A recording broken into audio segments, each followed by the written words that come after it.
Thank you very much, Mom and Russell, and thank you to everyone here. Very good evening. Why did I give those titles for my description or designations is because the International Council of Social Welfare, which is an international NGO of which I am the regional president for Southeast Asia and the Pacific, there are many discussions going on at that level on the welfare of migrant workers, and the second most important thing, the dignity of migrant workers. And I think if we are having all these discussions at that level, then all the more I think the scrutiny of what has happened in Singapore needs to be tighter and I think deeper. In a paradoxical or ironical way, we also have to say that the riots, it's a pity, but at the same time, it also gives us many moments for reflection and deepening our thoughts on what do we want better for this community as well as Singaporeans. Of course, I think on behalf of everyone here, we are we feel that the police officers, the SCDF officers, as well as the paramedical, they should not have been treated in this manner by anyone, and so by the migrant workers, and all that damage is of course something that we will not say it was a great thing, it is criminal, that is a given. However, one less known fact is that there were also migrant workers who will tell you stories of how they too had been injured or they had been cut by glass, etc. in the process. Whether they were active participants or bystanders, these are some of the stories that the migrant workers will tell you when you dwell in Little India and have chats with them.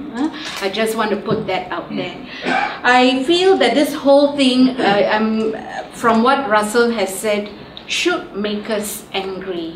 If it still doesn't make us angry, I think we have to ask ourselves very deep questions about what kind of society do we really want? What is our Singapore society? If on paper someone is supposed to get 600 to 800 and then it can even dwindle down to $200, I think we have a problem at a societal level for allowing this to go on. The second point on that is, what is the governance and the measures put in by the government? We have heard already that we can substitute contracts. Surely this is a governance issue. When is the government going to stop this kind of practice and look deeper into substitution of contracts? We need a whistleblower act. We need people to tell on each other that there is contract substitution and these workers are getting less and less depending on which is the company that is doing all this kind of stuff to the workers. So I feel that the first point is, if we know so many stories about the migrant workers, we know, as Russell has said very clearly, the ventilation space is very small. They can't go to the speaker's corner and just stand there on the mount and talk about everything that has upset them. They need a permit, and I wonder whether a permit will be given. So where do they go? They only have a space to go when the troubles are very deep. They go to Ministry of Manpower or they go to the NGOs. But just to chat, just to walk through their daily lives, I think that recreational space is Little India, in this case of the South Asian workers. If that is their recreational space, right, when you talk to them, last Sunday I was there and I was talking to some of them, this group of people who have been 10 years working here, 8 years, and the last fellow 4 years, they were saying that the space in Little India for them has become smaller and smaller over the years, which then means more and more workers have come to occupy that space. And we also would have noticed, we need to chart this history because I do not know how much of space over the years has been fenced off. You put barriers and say this is not a space you can go through. We have empty plots of land also where there's a fence. So where do these guys have to hang out? Some space has been created. We must give credit where it is due, and some space has been taken away. And then we are told by anecdote that they feel more and more workers have come in.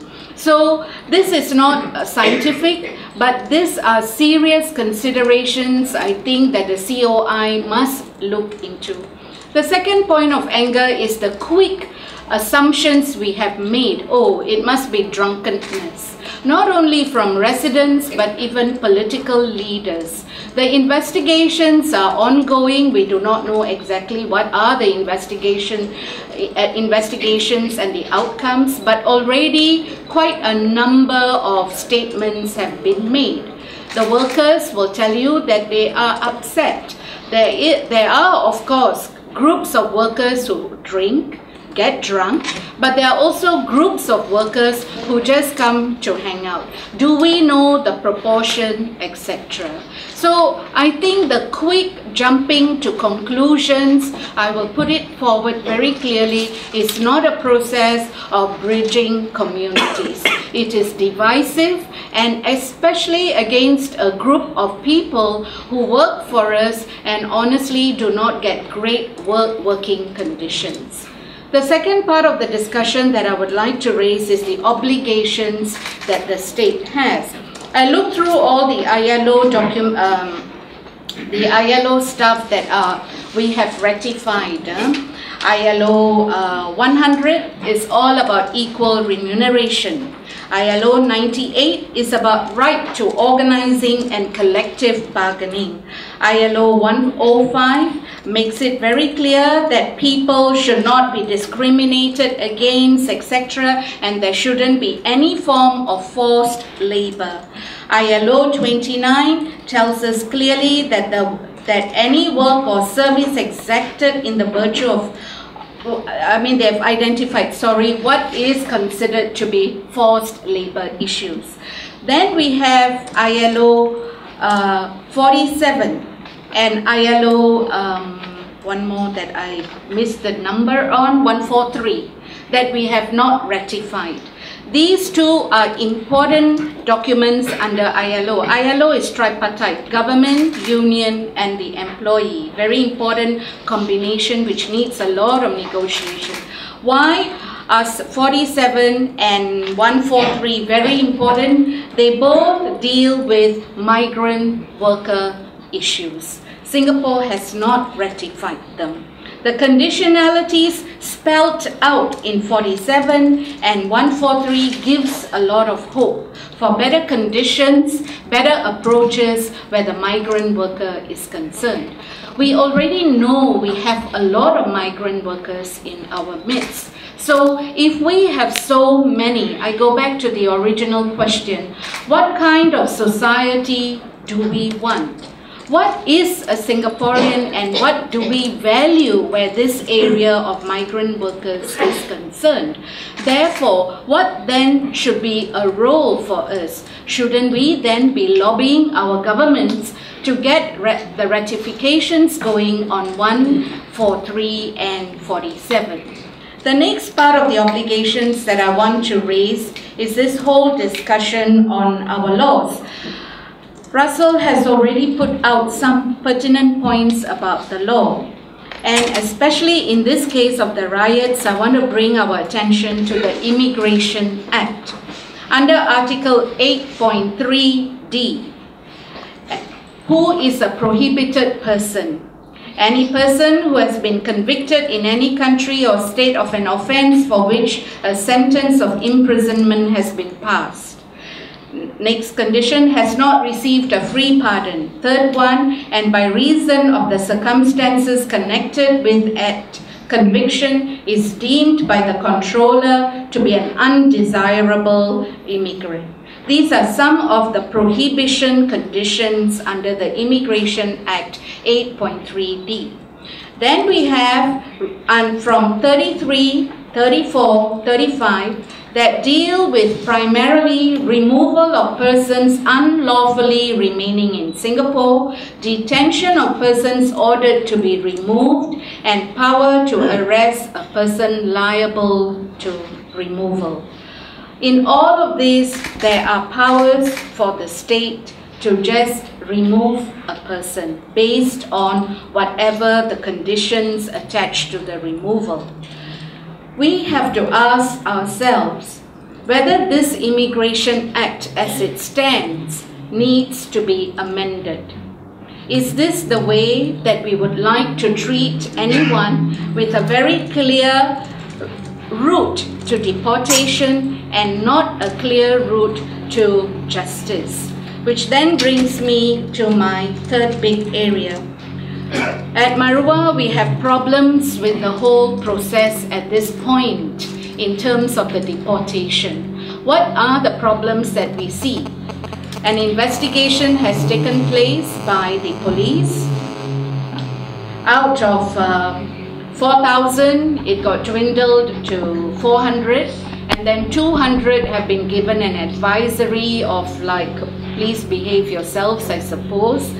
Then we have had 28 people waiting for the trial to begin. Then we had 7 who were acquitted and 53 who were to be deported. Somewhere along the way, the 7, 4 others were found to be actually you belong to the deportation group. So from 53, it went up to 57. We have questions about this. The questions are of this nature. What is really the evidence that has put all these folks in different tiers, advisory, deportation, to be charged? What is it that has been found? This has to be a transparent and open process. It's a riot. It involved a lot of people. We want to know because it's also the first time riot for all of us in a very long space of years. So when we make these decisions at state level, the transparency is very important. The second point that's very important is the rule of law. Do we just decide that this person is to be deported or to be charged? Who makes that decision? Who is the mandate holder? We have always believed that when it goes to court, it will be assessed and there will be some discussion and you are in this box and you are in this box.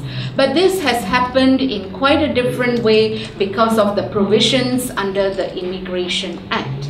The Ministry of Law keeps telling us that they can do this. Do we as a society agree that this is the way we want things done? We are not deporting one person, we are deporting a group. Do we really know why?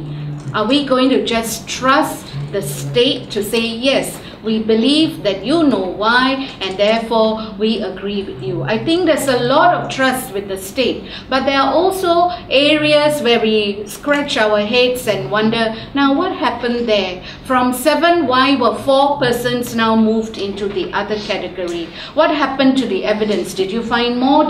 So we have questions and we have a right to those questions. What am I saying between my point 2 and my point 3? We have obligations, we have laws. Our laws are limited to a certain extent where it comes to access to justice.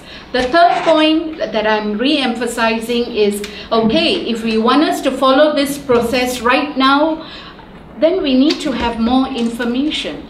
We need to know who made these decisions if it did not follow a proper prosecutorial approach. The last point that I would like to make on this discussion for the moment is engagement.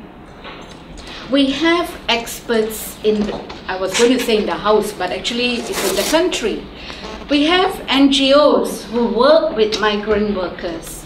We have government officers in the Ministry of Manpower, in the trade union. We even have if I stand corrected on this, I think it is the Asia Pacific Trade Union office out in Bukit Timah. Many people in Singapore are working on migrant worker issues. What is the level of engagement to understand this?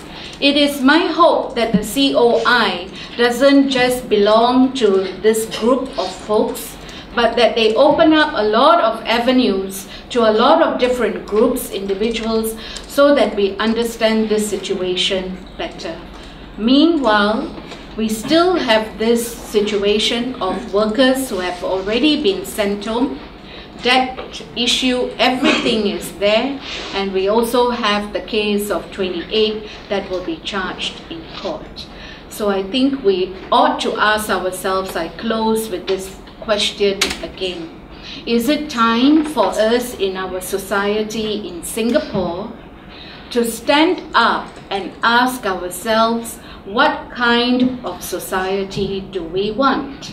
And if our answer is a common value system, that whoever you are, I may not even like you, but you should be entitled to a pathway to justice, you should be entitled to an open and transparent system such that we all can rest at ease to know that justice has been done by you. So with that, I thank you. Yeah.